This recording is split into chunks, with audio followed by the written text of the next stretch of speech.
തവളയിറച്ചി വിൽക്കുന്ന ഒരു ഹോട്ടലിലേക്ക് ഒരു മനുഷ്യൻ വന്നിട്ട് പറഞ്ഞു, എൻ്റെ വീടിൻ്റെ അടുത്തൊരു തടാകമുണ്ട്, അവിടെ 10,000-കണക്കിന് തവളകളുണ്ട്, ഞാൻ താങ്കളുമായി ഒരു കരാർ ഒപ്പിടാൻ ആഗ്രഹിക്കുന്നു. അപ്പോൾ ഹോട്ടൽ ഉടമ ചോദിച്ചു, എന്താണ്? എല്ലാ ദിവസവും ഞാനൊരു 50 തവളകളെ നിനക്ക് പിടിച്ചു തരാം.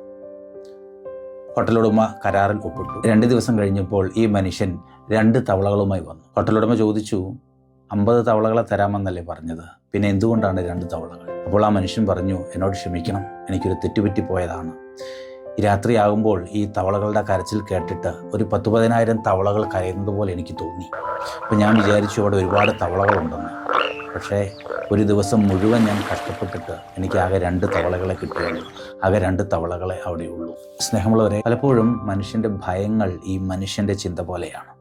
മറ്റുള്ളവർ നമ്മെക്കുറിച്ച് തെറ്റായി ചിന്തിക്കുന്നു, മറ്റുള്ളവർ നമ്മെക്കുറിച്ച് മോശം പറയുന്നു, തെറ്റ് സംഭവിക്കുമോ എന്നുള്ള ഭയം, ഇതൊക്കെ മനുഷ്യനെ അലട്ടിക്കൊണ്ടിരിക്കുന്ന ഫോബിയകളാണ്. ഇതൊക്കെ പലപ്പോഴും അടിസ്ഥാനമില്ലാത്ത ഭയങ്ങളാണ്.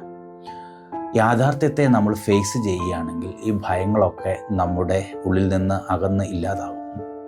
അതുകൊണ്ടല്ലേ പൗലോസ്ലീഹ പറയുന്നത്, എന്നെ ശക്തനാക്കുന്നവനിലൂടെ എനിക്കെല്ലാം ചെയ്യാൻ സാധിക്കും. ഈ നോമ്പുകാലത്ത് നമ്മെ മതിക്കുന്ന, നമ്മെ ആകുലപ്പെടുത്തുന്ന അനാവശ്യ ചിന്തകളെ, അനാവശ്യ ഭയങ്ങളെ ഒക്കെ ഉപേക്ഷിച്ച് ഈശോ നൽകുന്ന സംരക്ഷണം നമുക്ക് നമ്മുടെ ജീവിതത്തിൽ ഏറ്റുവാങ്ങാം.